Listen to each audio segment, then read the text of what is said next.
Bonjour à tous. Bonjour à tous. Merci de répondre présent pour ce webinaire spécial Agicap Pouet International. Alors, comme à l'accoutumée, on va vous demander, si vous le voulez bien, de nous écrire sur le chat pour savoir si vous nous entendez bien, qu'il n'y a pas de problème micro. Est-ce que vous pourriez nous dire bonjour, coucou, voilà, vous présenter rapidement. Ça nous intéresse beaucoup de savoir qui vous êtes. Potentiellement le secteur d'industrie, voilà, n'hésitez pas à nous donner quelques. Voilà, on a des Alain, Sakib, Andrea, Guillaume, Gilles. Ok, super, parfait. On va commencer d'ici quelques secondes, le temps peut-être d'attendre les derniers retardataires.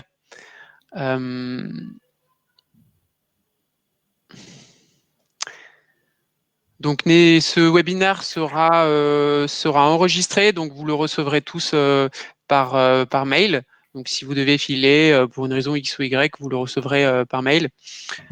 Donc, voilà. Ok. Eh ben, on va démarrer. Donc, merci à tous. Je vois que vous avez répondu nombreux. Ça fait plaisir. Le sujet vous intéresse. Donc, webinaire exceptionnel Agicap.international. On va vous parler aujourd'hui de gestion de trésorerie au sens prévisionnel du terme. Quelles sont les bonnes pratiques? Comment actualiser son prévisionnel de trésorerie en ces temps d'incertitude où le cash est plus que jamais au cœur du pilotage de vos entreprises? On va essayer d'être très pragmatique, pratico-pratique, pour vous donner des méthodes afin d'avoir vos chiffres sous les yeux pour prendre les bonnes décisions, vous qui êtes sûrement gérant, dirigeant ou directeur financier. Allez, c'est parti. On démarre. Je vais laisser du coup Benoît présenter Pouet International. Donc bonjour à tous, merci Clément déjà de nous avoir invités à ce webinaire, on est très heureux de participer. Donc Pouet International, j'ai vu que déjà on avait pas mal de clients qui participaient, donc très heureux qu'ils se joignent à nous. Ceux-là nous connaissent. Pour les autres, je nous présente, on est vraiment une société spécialisée dans la gestion du risque client, qui est une société ancienne, donc créée il y a plus de 130 ans, 140 ans même. Une société indépendante qui compte 200 collaborateurs et qui œuvre aussi bien dans le recouvrement de créances que dans l'information financière et l'assurance crédit. On garantit les refus d'assurance crédit en particulier. Et à ce titre, par exemple, en 2019, nous avons garanti pour environ 1 milliard d'euros de chiffre d'affaires. Voilà, donc c'est une société qui est implantée dans toute la France et maintenant en Europe, en Italie, en Espagne et en Belgique, et bientôt aux Pays-Bas. Super. Merci Benoît. C'est tout bon pour toi, pour cette Parfait. intro? Voilà. Donc, spécialiste de la gestion du risque client et nous-mêmes, Agicap, on est aujourd'hui leader de la gestion de trésorerie au sens prévisionnel du terme. On vous permet en fait de visualiser l'évolution de votre trésorerie sans effort, en remplacement d'un bon vieil Excel entre guillemets. Un petit peu moins de 2000 clients sur tout le territoire français. Toute industrie confondue. Donc, je pense que vous avez des industries qui sont toutes différentes. Ça va être intéressant au niveau du question-réponse de savoir si vous-même, dans l'industrie qui est la vôtre, vous mettez en place des prévisions de trésorerie, vous les actualisez souvent pour essayer que la trésorerie soit au cœur de votre pilotage. Donc voilà pour Agicap. Je ne vais pas m'attarder sur nous. On va parler du webinaire. Donc, ce webinaire, l'objectif, c'est de vous présenter les bonnes pratiques pour ajuster vos prévisions de trésorerie. Encore une fois, en ces temps d'incertitude économique, quant à vos prévisions de vente, de reprise éventuellement, vous êtes tous impactés plus ou moins fortement par la crise et l'horizon de reprise est plus ou moins incertain. De facto, vous devez positionner le cash au cœur de votre prise de décision future pour envisager soit les risques, soit les opportunités nouvelles qui s'offrent à vous. Dans un deuxième temps, on fera un focus justement sur le poste client en fonction du niveau de créance que vous avez chacun et du business tel qu'il va repartir. On fera vraiment une emphase sur qu'est-ce que ça veut dire de maîtriser son poste client et quelles sont les bonnes pratiques à avoir. Ce qu'on vous propose, c'est de poser vos questions et réponses au fil de l'eau sur le chat. On va essayer d'y répondre de manière assez itérative. S'il y a des questions, on essaiera s'il y en a beaucoup, on essaiera d'y répondre à la fin. Donc, à la fin de ces 30 minutes de présentation. L'idée étant de répondre à un maximum de questions. Si on n'y répond pas à toutes, on pourra faire des entretiens individuels avec chacun d'entre vous. Donc, une nouvelle fois, ce webinaire est enregistré et vous pourrez l'obtenir par mail. On s'est présenté, moi-même je suis le cofondateur d'Agicap et en speaker aujourd'hui avec moi Benoît Piéchaud, qui est lui-même directeur financier de Point International. Petite introduction, mais finalement je vais enfoncer des portes ouvertes. Nous vivons une période qui est exceptionnelle de par ce qu'elle présuppose en termes d'arrêt brutal de l'activité, pour certains d'entre vous, partiel ou total. Exceptionnelle également de par les incertitudes qu'elle présuppose. Quant à la fois au business que vous pouvez faire en France, mais aussi si vous opérez à l'export, beaucoup de variables entrent en jeu, ouverture des frontières et ouverture des économies frontalières, et du coup suppose d'avoir un œil assidu, un œil concentré sur vos prévisionnels pour vous dire, dans les grandes masses, ça passe pas, quels seront les enjeux à 6-12 mois. Donc c'est une crise qui nécessite un pilotage tout particulier de sa trésorerie, parce que justement ces trésoreries sont mises en tension de par les défaillances, pas les défaillances, pardon, mais les sous-jacents de la crise sanitaire et donc économique. Aucune industrie n'est touchée, hormis peut-être celle qui est vraiment relative au monde hospitalier. Vous subissez tous des tensions à hauteur de 30%, 50%, voire 70% de votre activité, sans en connaître exactement les horizons de sortie. L'idée de ce webinaire, ça va de vous montrer en fait comment maximiser vos chances de survie et comment maximiser l'opportunité de redémarrage. Donc avoir un coussin de trésorerie qui, lorsque ça va redémarrer, vous permettra aussi d'investir.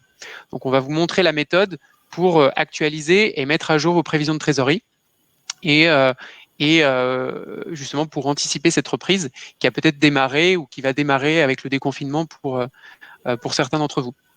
Voilà pour cette introduction. Benoît, tu souhaites rajouter quelques éléments ?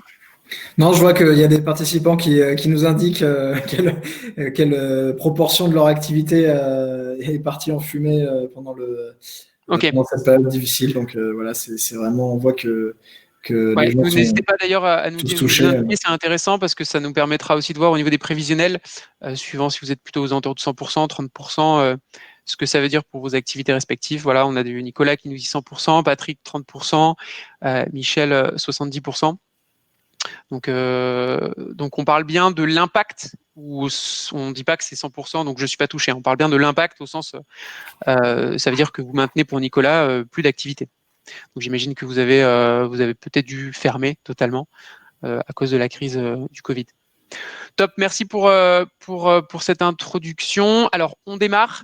C'est quoi une actualisation de son prévisionnel de trésorerie ? On vous propose une démarche assez itérative pour actualiser de manière régulière vos prévisions de trésorerie. Une démarche en 4 temps. La première, ça va être de revoir vos hypothèses de revenus en envisageant des horizons de reprise à 3 mois, à 6 mois, à 12 mois. Globalement, la philosophie, c'est de dire quoi ? C'est de dire que vous devez être dans une logique conservatrice. Vous devez envisager le pire en espérant qu'il n'arrive pas. Mais c'est la meilleure manière de vous préparer et de prendre les bonnes décisions aujourd'hui. Donc soyez conservateur dans vos prévisions de trésorerie. L'objectif, c'est pas de deviner le chiffre exact de baisse que vous allez avoir. Soyez conservateur, envisagez le pire.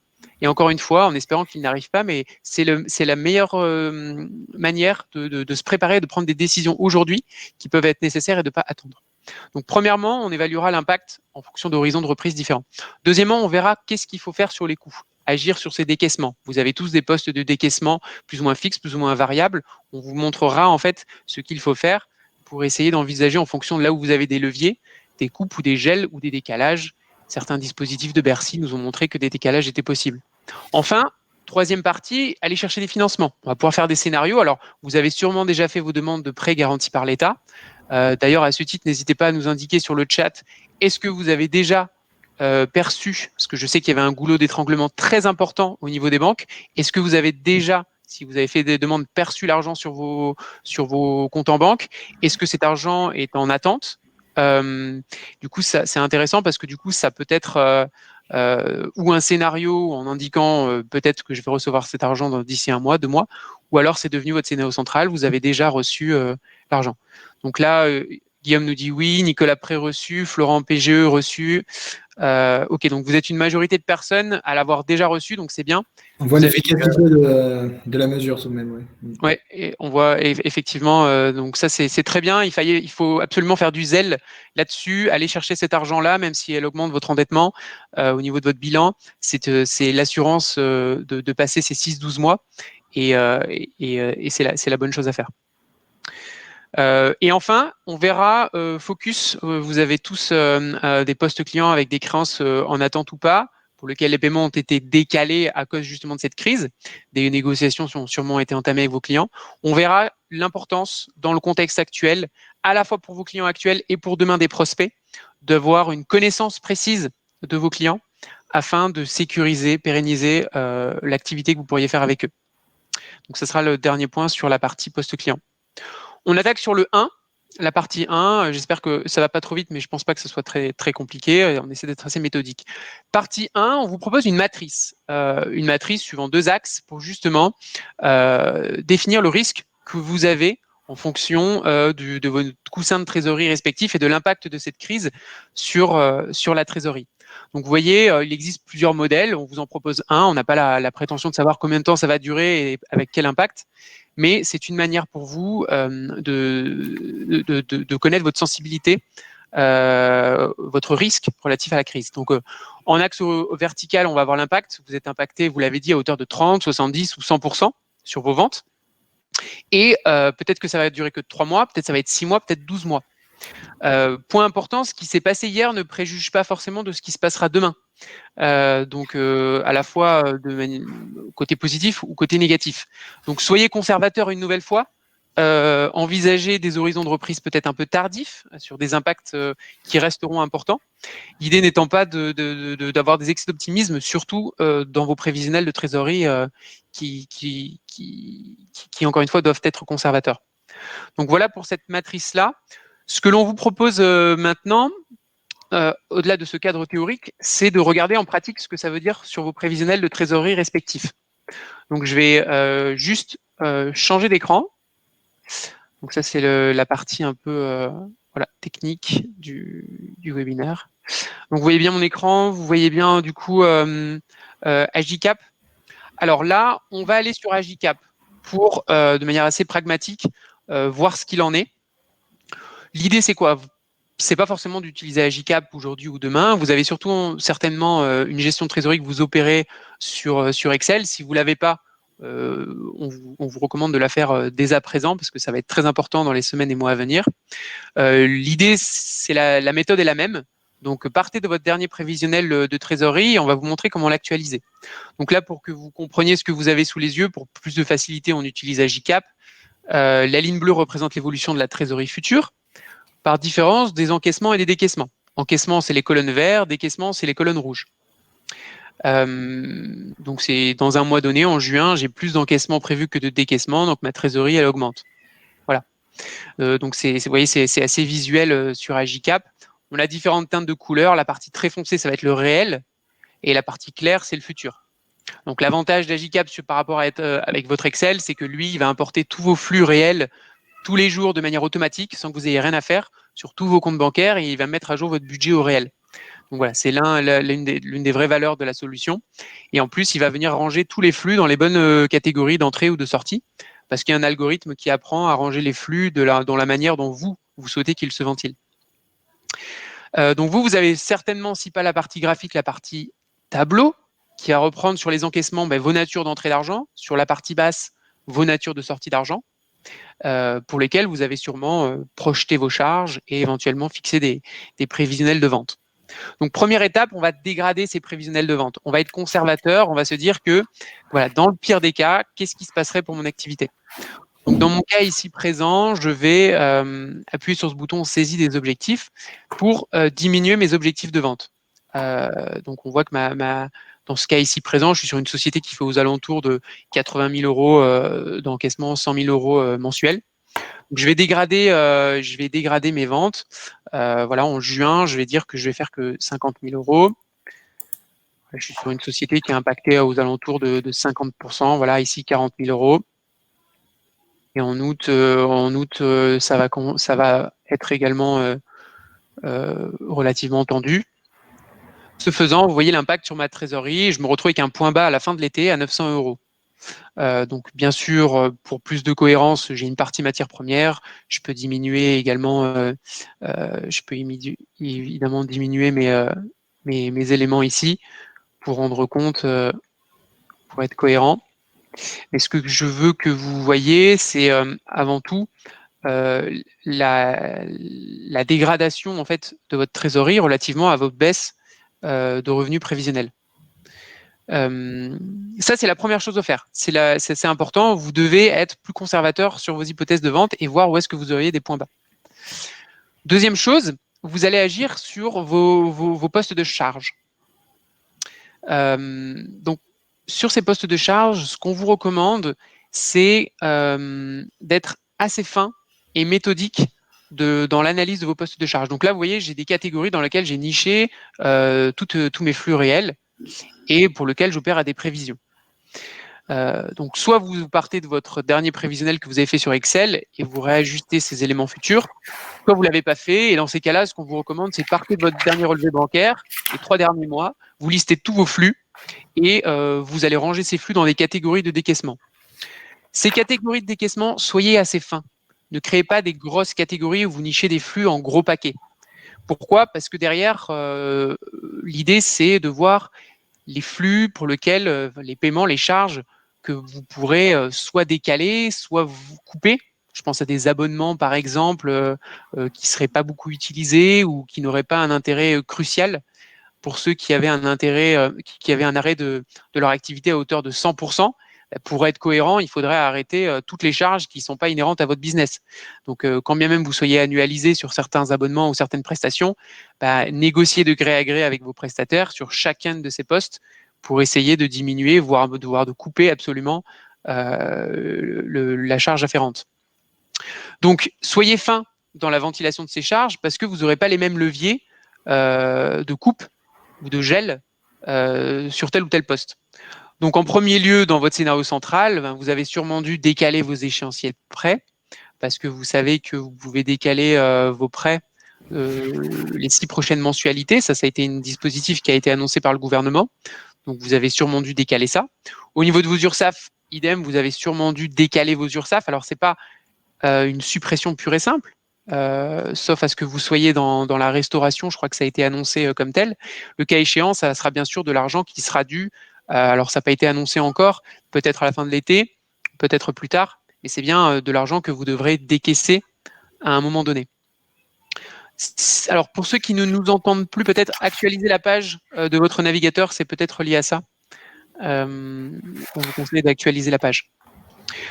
Donc, décaissement pro, vous décalez vos mensualités de prêt et vous décalez votre URSSAF et tout ce qui va être frais marketing, vos frais de salon, vos frais d'abonnement.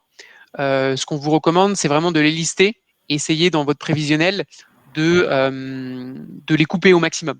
Pour être cohérent, encore une fois, si vous avez des ruptures à 100% de votre activité, vous devez supprimer vos dépenses relatives au salon, etc. Tout ce qui va être prestataire, vous avez des avocats, vous avez des experts comptables. Si vous avez une activité qui est coupée à hauteur de 100%, vous pouvez imaginer, vous n'avez plus beaucoup de factures, de négocier aussi auprès de votre expert comptable peut-être une réduction de sa facture, étant donné qu'il a moins de travail à réaliser. Donc vraiment, là ce qu'on vous recommande, suivant l'impact sur votre trésorerie, pour maximiser vos chances de survie à cette crise, c'est des négociations de gré à gré, communiquer, vraiment faites un excès de communication auprès de vos fournisseurs, explicitez les situations, montrez que ce n'est pas un caprice, et là, essayez de négocier de la même manière avec vos bailleurs au niveau des loyers. Ça a été la recommandation du gouvernement. On a eu pas mal d'entrepreneurs qui sont parvenus comme ça à décaler leurs échéances. Donc voilà pour cette partie charge. Une fois que vous allez du coup réduire les charges ou décaler, vous allez avoir un nouveau prévisionnel de trésorerie qui constituera votre nouvelle norme, votre nouveau scénario central pour lequel vous pourrez voir si vous avez un point bas au niveau de votre trésorerie. Dans mon cas ici présent, c'est pas le cas, mais au niveau de vos prévisionnels respectifs, ça pourrait l'être. Enfin, troisième point, vous allez mettre en place des scénarios. On l'a dit, scénario de financement. Alors, la plupart, vous avez déjà obtenu le PGE, vous êtes peut-être en attente d'autres natures de financement. C'est peut-être le cas. N'hésitez pas à nous dire s'il y avait des dispositifs en plus du PGE pour lesquels vous êtes en attente de réception. Et ce faisant, vous pouvez créer des scénarios pour vous dire qu'est-ce qui se passe si j'obtiendrais ce financement. Ou alors un scénario, qu'est-ce qui se passe si mon chômage partiel m'est remboursé? Idem, est-ce que vous vous êtes déjà fait rembourser le chômage partiel que ce mois-ci ou dans un mois ou dans 3 mois? Et du coup, vous verrez l'impact sur votre trésorerie. Alors, pour les calculs, vous pouvez opérer à des formules. Vous pouvez opérer à des formules, c'est-à-dire, vous pouvez dire que les fournisseurs sont un pourcentage des ventes. Vous pouvez complexifier la partie modélisatoire sur la partie budgétaire. Là, pour simplifier, j'utilise juste des valeurs nominales. Donc, sur la partie scénario, je vous l'ai dit, l'idée, ça va être ou bien d'envisager, par exemple, des financements. Je crée un financement où je vais me dire, voilà, j'ai un financement PGE. Alors, je me l'étais déjà créé ici, 100 000 €. L'idée, ça va être, par exemple, je vais vous faire la manipulation. Mettons que je ne l'ai pas. Voilà. C'est dans une case ici, j'obtiens un financement en juillet de 100 000 €. Je peux voir l'impact instantanément sur ma trésorerie, sur mon scénario. Et je peux comparer avec mon autre scénario de base pour voir l'impact sur ma trésorerie. Donc là, en l'occurrence, je suis parti du mauvais scénario. Attendez, je vais le refaire. Il fallait que je parte du scénario central, un scénario financement. En violet, créer un scénario. Voilà. Et donc là, je peux créer un scénario financement, 100 000 €. Donc ma courbe va augmenter et je peux comparer avec mon scénario central sans financement. Donc ça vous permet en fait de tester des hypothèses business, à la fois de financement ou à l'inverse des hypothèses de crise quant au Covid, un impact sur vos revenus qui serait moindre, par exemple. Bien sûr, là, il faudrait que je modélise les remboursements de prêts, ce que je n'ai pas fait pour plus de simplicité. La JCAP, ça va vraiment vous aider à prendre des décisions business sur la base, en stressant vos trésoreries, en testant des hypothèses d'investissement de reprise ou au contraire, d'envisager le pire, de tester des scénarios de crise. Dis-moi, le temps que je fasse la présentation, Benoît, s'il y a des questions auxquelles nous pourrions répondre. Il y a un débat qui fait rage là sur la nécessité de négocier ou pas avec ses fournisseurs. Évidemment, je ne pense pas que Clément ait recommandé de faire des coupes franches dans ses fournisseurs, hein, mais bien sûr qu'il y a certainement des leviers sur lesquels agir. Je pense que c'est ce que tu voulais dire. Oui, alors ça, c'est une très bonne remarque. Je vais juste préciser un point là-dessus. Ce qu'il est recommandé, c'est pas de créer un effet boule de neige. C'est en premier lieu de connaître ou de savoir quelle est la solidité financière de son fournisseur en question. Si vous faites, je ne sais pas, du Facebook Ads ou du Google Ads, voilà, c'est des types de fournisseurs pour lesquels il y a peu de probabilité que leur arrêt ait un impact. Si votre bailleur, c'est une personne dont c'est la seule source de revenus, oui, celle-ci peut être mise à mal. Donc là, l'idée, c'est pas de créer un effet boule de neige en mettant à mal des gens pour lesquels c'est leur seule source de revenus. Cela étant dit, encore une fois, c'est un arbitrage qui doit être fait en fonction de l'impact qu'a cette crise sur vos revenus et l'objectif étant de maximiser les chances de survie. Vous avez peut-être des horizons de survie à horizon 1 mois, d'autres 3 mois, d'autres 6 mois, d'autres 3 ans. Et en fonction de ça, vous n'allez pas opérer aux mêmes arbitrages. Donc là encore, il est difficile d'opérer à des généralités. Identifier quelle est la nature de votre fournisseur, sa solidité financière ou non. Et en fonction de cela, identifier en fonction de la valeur du montant en question. Est-ce qu'on parle de 500 €? Est-ce qu'on parle de 1 000 €? Est-ce qu'on parle de 50 000 €? L'importance relative à ce décalage et ce faisant, essayer de négocier ou pas. Mais en effet, on ne peut pas opérer à une généralité et de dire qu'il faille opérer de la sorte pour tout le monde. Je suis d'accord, nous parlons pour la chaîne des flux, tout le monde est perdant. C'est tout à fait ça, vous l'avez compris. Une fois qu'on vous a montré ça, dernier point, c'est sur la partie post-client. Donc, sur la partie post-client, dans mon cas ici présent, vous voyez que j'ai une couleur intermédiaire qui s'appelle facture engagée et qui recense en fait mes clients qui me doivent de l'argent. Donc ici, en l'occurrence, pour le mois de mai, le 6 mai, ici présent. Vous avez des créances clients de par vos industries. Alors dites-nous si vous êtes majoritairement en B2B ou en B2C, et si du coup vous avez des créances clients de par la crise qui ont été gelées, décalées et pour lesquelles vous êtes en attente de paiement. Il y a ça peut représenter des masses d'argent importantes, donc c'est intéressant de savoir si ça vous cause un stress, cet argent en attente, et si elle représente des montants importants, ou si vous êtes plutôt en attente de création de nouveaux business. Dans mon cas ici présent, on voit qu'en mai, j'ai quand même pour 101 000 euros de créances qui doivent m'être payées, pour lequel j'ai un risque non nul qu'ils ne soient pas payés parce que ces clients vivent la crise comme moi et peut-être qu'ils ne sont pas en capacité de payer. Donc, ce que je vais faire dans mon cas ici présent, c'est que je vais modéliser, par exemple, qu'est-ce qui se passe si ces derniers, je vais décaler la date de règlement à juillet. Parce que la plupart, je sais qu'ils sont en difficulté justement et ne pourront pas me payer en mai. Donc, j'ai décalé mes dates à juillet et instantanément, je vois l'impact qu'aurait le déversement de ces paiements clients de juillet, de mai à juillet. Donc, dans mon cas ici présent, ma trésorerie reste positive, parce que j'avais un coussin de trésorerie. C'est peut-être pas le cas pour vous. Et peut-être que du coup, si juin également est décalé à août, on peut voir peut-être l'impact. Je vais faire l'exemple, je vais modifier ma date de règlement. Ici, je vais mettre 0,8. Non, parce que j'ai des objectifs, mais du coup, je vais dire que je ne vais pas faire de nouveaux business en juin. Et là, dans le cas ici présent, j'attendrai un point bas en dessous du 0, avec de l'argent qui serait dû cet été. On pourrait également, non pas l'opérer sur mon scénario central, mais opérer un scénario et se dire qu'est-ce qui se passe si mes clients ne me payent pas.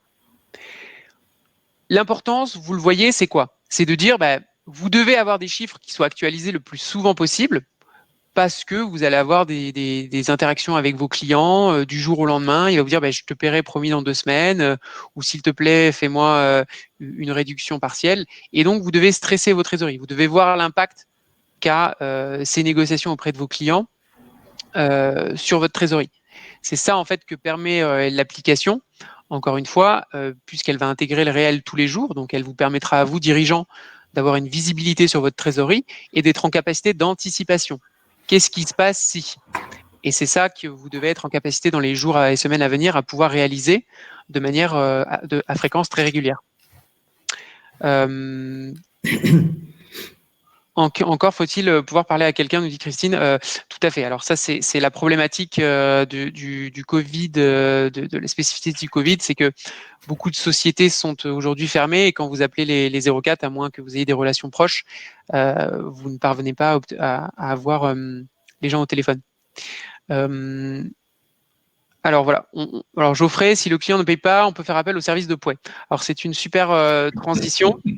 Donc, une fois que vous avez compris du coup l'importance relative à la modélisation, le stress scénario de qu'est-ce qui se passe si mes clients payent plus tard, voire ne me payent pas, ça vous permet d'avoir sous les yeux une analyse de risque et de vous dire ok, je ne peux pas ne pas avoir ces paiements à horizon 1 mois, donc je dois faire appel à un prestataire externe pour faire en sorte que ma trésorerie se redore. Donc, je vais laisser la main là-dessus pour faire la transition à Benoît, qui va justement nous parler des services de Pouet dans ce contexte-là. Mais merci Clément. Alors c'est très bien parce que vraiment tu nous as montré un peu graphiquement et très visuellement ce que je vais démontrer par la suite, à savoir l'importance sur la trésorerie du poste client. Donc la poste client comme vraiment un véritable fer de lance du cash pour les entreprises. Alors bien évidemment, on parle de poste client en particulier dans le B2B quand vous êtes avec des clients entreprises. et que vous accordez des délais de paiement, mais ça peut être aussi le cas avec les particuliers, parce que si vos clients particuliers ne vous règlent pas, eh bien ça génère également évidemment des trous de trésorerie. Pour planter un peu le décor, le crédit inter-entreprise, c'est quelque chose qui est indispensable au bon fonctionnement de l'économie en France. Je relevais la remarque de quelqu'un sur le chat qui disait que toute la chaîne était dépendante de ces crédits. C'est vrai, c'est même la première source de financement de l'économie à court terme. Ça représente environ 700 milliards d'euros d'encours à chaque instant, ce qui est assez comparable avec, et même supérieur aux encours de crédit bancaire sur le court terme, que ce soit les découvertes de trésorerie ou les prêts de court terme. C'est une des composantes du besoin en fonds de roulement. Je ne vais pas forcément vous apprendre grand-chose, au même titre que les stocks, mais ça, vous savez parfaitement les gérer, c'est votre métier, et les dettes fournisseurs. Donc les créances clients, plus elles sont importantes, plus votre BFR est important, et donc plus votre besoin en cash est consommé, c'est-à-dire que c'est autant de cash dont vous allez avoir besoin par ailleurs, soit en consommant sur vos fonds propres, soit en faisant appel à l'endettement bancaire pour mener à bien votre exploitation courante. Et enfin, à noter une chose importante, c'est que les impayés et les retards de paiement constituent la première cause de mortalité des entreprises. Ces 25% des cas de défaillance d'entreprise sont dus à un impayé ou à un retard de paiement, quelle que soit la santé ou les bons fondamentaux économiques de l'entreprise par ailleurs. Alors là-dedans, à quel niveau intervient Pouey? Alors Pouey intervient en fait à tous les moments du processus de gestion du risque client. Ce qu'on voit sur la slide suivante. Mais avant tout, je voulais vous faire un petit business case pour finir de vous convaincre en quelque sorte. Alors, les données sont les suivantes. Mon entreprise réalise 2,5 millions d'euros de chiffre d'affaires. Ma marge est de 10%. J'ai un client avec lequel je réalise 100 KE de chiffre d'affaires. Celui-ci vient à se déclarer en cessation de paiement. Qu'est-ce que ça veut dire? Ça veut dire que je vais réaliser 100 KE de perte, en fait. C'est-à-dire que c'est un chiffre d'affaires qui aurait pu me générer 10% de marge, va me générer en fait 100 KE de perte. Quel chiffre d'affaires supplémentaire je vais devoir réaliser cette année-là pour compenser cette perte de chiffre d'affaires? Alors, je vous laisse potasser la question. Est-ce que quelqu'un va donner la réponse sur le chat? On va donner quelques peut-être. Voilà. Donc, Francis a trouvé la réponse. Bravo. Donc, c'est 1 million d'euros, bien sûr. Je vais devoir réaliser 1 million d'euros de chiffre d'affaires supplémentaire pour obtenir en fait, en fin de compte, le même résultat. Vous voyez un peu l'importance que peut revêtir un impayé. Cet impayé de 100 KE qui représente moins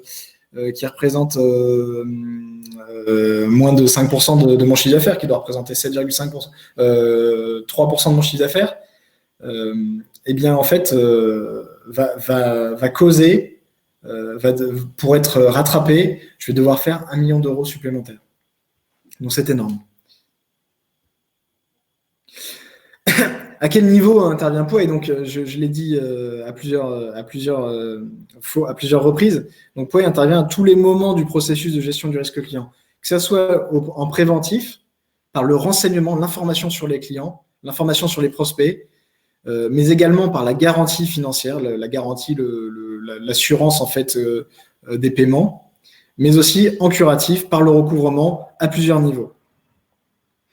Et ce qui semble vraiment important dans le contexte actuel, on est vraiment, la problématique revêt un caractère crucial en cette période, et c'est pour ça aussi qu'on voulait vous faire part de quelques bonnes pratiques qui nous semblent importantes de mettre en avant à l'heure actuelle. Donc tout d'abord, j'imagine, voilà, donc on l'a vu, hein, nombreux d'entre vous nous ont dit la quantité d'activités qui avaient volé en éclats pendant ces semaines très difficiles. J'imagine que vous êtes tous dans les starting blocks pour pour relancer votre production, pour repartir sur vos chantiers, pour livrer vos marchandises, mettre à disposition vos intérimaires, que sais-je. Bien évidemment, donc générer du chiffre d'affaires, mais et j'imagine également que vous voyez quand même d'un coin de l'œil, et plus que d'un coin de l'œil, quand même votre poste client qui gonfle de jour en jour, parce que en fait, tout simplement, vous n'avez pas eu la possibilité de joindre vos clients pour les relancer, et vos clients n'ont pas pu s'organiser, faire face à leurs engagements pour des questions d'organisation ou pour des questions de difficultés tout simplement de trésorerie, en l'attente des prêts garantis par l'État. On a eu beaucoup de retours d'entreprises qui ont repoussé leur paiement, malheureusement, générant cet effet cascade que certains décrivaient.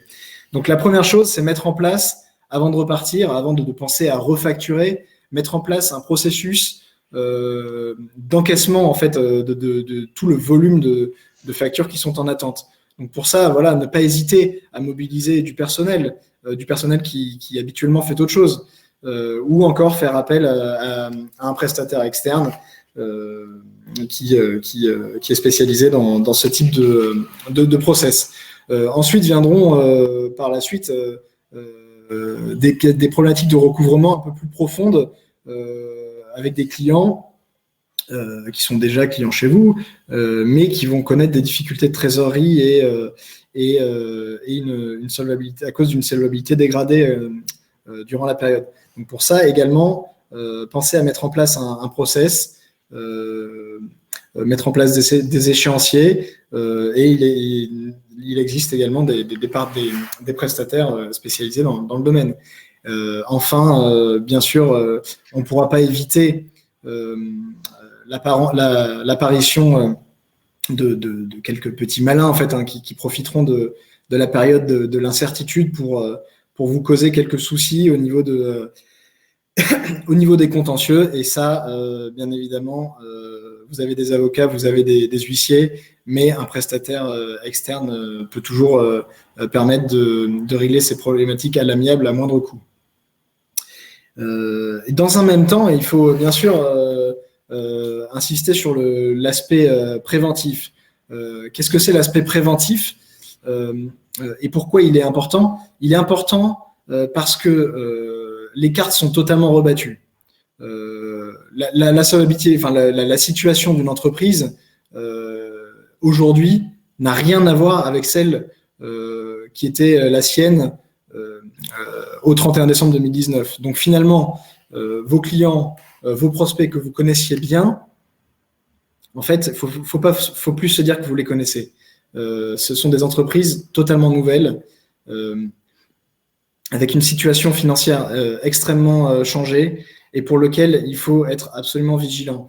On a vraiment très souvent affaire, alors pour les cas d'entreprises qui font faillite à cause d'un impayé, malheureusement, c'est très souvent le fait de clients historiques de cette entreprise. Donc ne pas se dire que je connais mon client depuis longtemps, je fais affaire avec lui depuis toujours, il va pas me planter, c'est pas possible.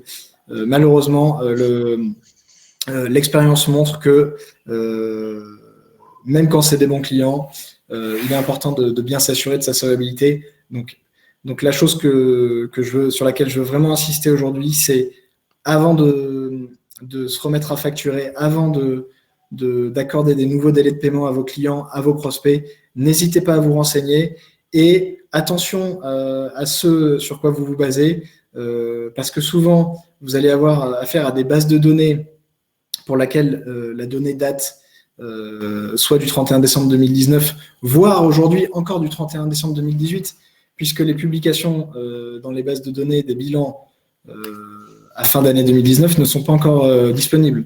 Donc, il existe des prestations comme celles que nous réalisons chez Puey, d'enquête approfondie, permettant d'aller collecter vraiment l'information la plus fraîche, la situation au 31 décembre, au 30 avril 2020, et vraiment pour avoir une photo de la solvabilité réelle à l'instant T. Donc, ce que tu dis, Benoît, c'est que demain, la reprise va s'opérer, des nouveaux marchés s'ouvriront. Hier, peut-être qu'ils n'avaient pas forcément le réflexe d'étudier, de connaître, de s'informer sur la santé financière de leur contrepartie. Demain, les cartes étant rebattues, ça sera peut-être un réflexe à opérer avant de prendre un business qui va engranger des charges pour vous, des achats, des investissements, et qui, alors vos projets prenant 3 mois, 6 mois, vos niveaux de BFR n'étant pas les mêmes, pourraient mettre à mal les sociétés si les contreparties n'étaient pas en capacité de paiement ou avaient une solidité financière moindre. Bien sûr, on a toujours insisté sur l'importance de bien connaître ses clients, ses prospects, mais aujourd'hui, je crois que ça devient vraiment incontournable en cette période d'incertitude où toutes les cartes sont rebattues. Et donc, à la fois connaître et peut-être parfois sauter le pas de l'assurance crédit pour ceux qui n'en ont pas, ou encore faire appel à une solution complémentaire pour ceux qui se sont vus couper des garanties par leur assureur crédit principal. J'en profite donc pour rappeler que Pouey vient en complément des assureurs crédit sur les lignes refusées par les principaux assureurs crédit. Ok, alors on n'a pas tant de questions que ça, je pense qu'on peut les prendre au fil de l'eau. Il y a Émilie qui demande si avez-vous des ratios en pourcentage de ce qui est acceptable en créance client? Est-ce que tu as des réponses à donner là-dessus, des ratios acceptables? Je pense qu'elle pense aux ratios, si Émilie peut confirmer, entre au numérateur, au dénominateur, vous mettez quoi du coup? Peut-être que tu comprends la question, toi, Benoît. Alors, je ne sais pas si elle parle entre CA et créance client.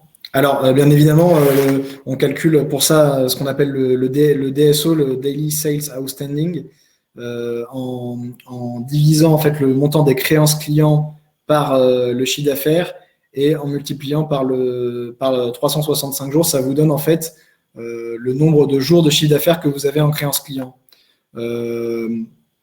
Alors, en France, le délai de paiement, il est légal, il est maximum à 60 jours. Je crois que si votre DSO atteint 60 jours, c'est que vraiment vous êtes. Pour moi, il faut faire attention à ne pas le dépasser. Donc pour ça, prévoir évidemment les délais de paiement, les délais de paiement les délais de paiement légaux, qui sont de 45 jours. Éventuellement, les raccourcir à 30 jours. Pour tenir compte des retards moyens. En France, le retard moyen, il est de 12 jours. Donc, vous voyez, si votre délai contractuel est déjà de 30 jours, vous allez atteindre en moyenne 45 jours de délai de paiement. Ok. Alors, Eric demande, vous avez des infos pertinentes au 30 avril. Alors, en fait, une entreprise va nous demander de se renseigner sur son client. On va avoir les infos au 30 avril, évidemment. Et c'est là toute la valeur ajoutée de l'enquête de Pouey. C'est-à-dire qu'on va obtenir les tableaux de bord de cette entreprise, on va recroiser les informations, on va se renseigner sur sa situation de trésorerie et ainsi avoir une information qui n'est pas purement de la base de données basée sur les bilans au mieux du 31 décembre, mais vraiment au mieux du 31 décembre 2019 et au pire du 31 décembre 2018. Ok, il y avait une petite question. Quid de la loi PAC qui relève à 12 millions d'euros le seuil de CA permettant de publier en mode confidentiel? Est-ce que ça suppose du coup une difficulté d'accès à la donnée pour tes sociétés qui seraient inférieures à ce chiffre d'affaires-là? Pas spécialement. Alors c'est pas l'accès pour les entreprises qui sont inférieures à ce chiffre d'affaires là, c'est plutôt l'accès, la disponibilité des données qui a énormément diminué depuis la loi Macron, la loi Pacte effectivement. Auparavant on avait on va dire sur notre cible à peu près 50% des entreprises qui publiaient, donc la notion de base de données restait assez pertinente. Aujourd'hui, cette proportion, elle a diminué jusqu'à un tiers. C'est pour ça que vraiment, j'insiste encore une fois sur l'enquête, le fait d'aller sur le terrain, se renseigner sur la solvabilité des entreprises en les interrogeant, en interrogeant leurs différentes parties prenantes et ne pas se fonder sur des bases de données qui sont soit anciennes, soit non disponibles tout simplement. Je réponds juste à Francis globalement, rapidement, pas toutes les questions, mais sur Agicap, le logiciel, rapidement pour ceux qui seraient intéressés, en remplacement sûrement de votre Excel. Donc la grosse valeur ajoutée de la solution, c'est de centraliser au même endroit une information qui soit actualisée le plus souvent possible, sans risque quant à sa nature. Donc on va sur la partie réelle et présente se connecter à vos comptes bancaires pour les intégrer en temps réel. Sur la partie future, on intégrera un budget que vous avez sur Excel ou que vous implémenterez. Et sur les éléments engagés, les échéanciers en attente de paiement, on pourra les importer depuis votre logiciel métier ou depuis votre logiciel de comptabilité si vous l'avez internalisé et vous avez la main dessus, où il y a une fréquence de production qui soit satisfaisante pour ne pas avoir un prévisionnel de trésorerie qui soit toujours en retard par rapport à ce qui se passe vraiment dans votre business. Et c'est bien un outil SaaS en ligne, donc vous pourrez connecter vous-même, le directeur financier, une comptable, et avoir tous au même endroit une information actualisée et centralisée. Voilà sur cette partie-là, mais on pourra échanger ensemble dans un deuxième temps. Parfait, merci Benoît, c'était super clair. Est-ce que peut-être il y a d'autres questions? Le cas échéant, on va conclure. La conclusion importante qu'on voudrait, la philosophie, c'est on est dans des temps incertains. Ça suppose aujourd'hui une sensibilité au pilotage de votre trésorerie qui doit être accrue. Vous devez aujourd'hui être en capacité de sentir l'impact qu'auront des événements qui vont arriver au quotidien sur votre trésorerie et de stresser vos trésoreries à fréquence régulière. Donc ça nécessite d'avoir des prévisionnels de trésorerie qui soient actualisés le plus souvent possible. Une fois que vous avez ces prévisionnels qui sont actualisés, et notamment sur la partie prévision d'encaissement, nouveaux business ou clients qui vous doivent de l'argent, vous pouvez en amont identifier en fonction de nouveaux business la capacité de ces gens à vous payer en temps voulu. Et en aval, pour ceux pour lesquels vous avez déjà opéré du business, opérer à des recouvrements ou des financements pour éviter un risque fort, un risque, si vous avez un risque de concentration client important notamment, de non-paiement. Donc Agicap va devenir l'endroit central où votre prévisionnel de trésorerie, vous allez rationaliser ces arbitrages, et après, vous allez utiliser des prestataires externes pour avoir des actions correctrices et vous assurer de prendre le moins de risques possible sur votre trésorerie. Donc Pouet et Agicap sont complètement complémentaires. Nos services sont entièrement complémentaires et permettent en fait d'arbitrer sur des actions ou de prise de connaissance ou de recouvrement en fonction de l'impact qu'aurait tel ou tel événement sur votre trésorerie. Donc voilà pour la conclusion de mon côté. Benoît, tu voulais rajouter des éléments? Non, mais écoute, je suis tout à fait en ligne avec, tout ce que tu as dit. Voilà, et moi, je suis là pour représenter la partie, la jambe post-client. Malheureusement, dans des temps de crise et de tension de trésorerie, le post-fournisseur, hein, pour vos clients, c'est vraiment un des leviers faciles sur lequel agir, malheureusement. Et il y a souvent des rapports de force qui s'exercent. Donc, on doit subir ces aléas et une entreprise comme Pouet International est là pour essayer d'accompagner au mieux et de soulager les entreprises pour faire face à ces aléas. Parfait. Avant de se quitter, petit mot sur Cash is King. La crise, on a senti le besoin de répondre présent auprès des industriels, des gérants qui se posaient beaucoup de questions. Il y a un discours politique, il y a une réalité terrain quant à l'accès aux dispositifs. Et en fait, le partage des expériences de chacun permet de créer une intelligence collective et de trouver les réponses en fonction de son secteur d'activité, sa sensibilité au cash, l'impact de la crise sur son business. Et du coup, on a créé une communauté en ligne. Donc, il y a déjà plus de 1000 gérants, 1000 dirigeants dessus, totalement gratuite. Donc, je vous envoie le Justine vous envoie le lien sur le chat et qui vous permettra d'interagir avec des semblables pour avoir des réponses à vos questions. Donc, n'hésitez pas à y faire un tour.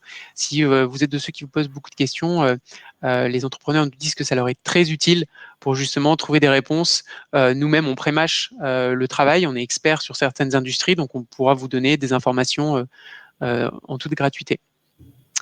Voilà pour cette partie-là. Du coup, tant de questions, s'il en reste, on a encore quelques minutes. N'hésitez pas à les poser, c'est le moment.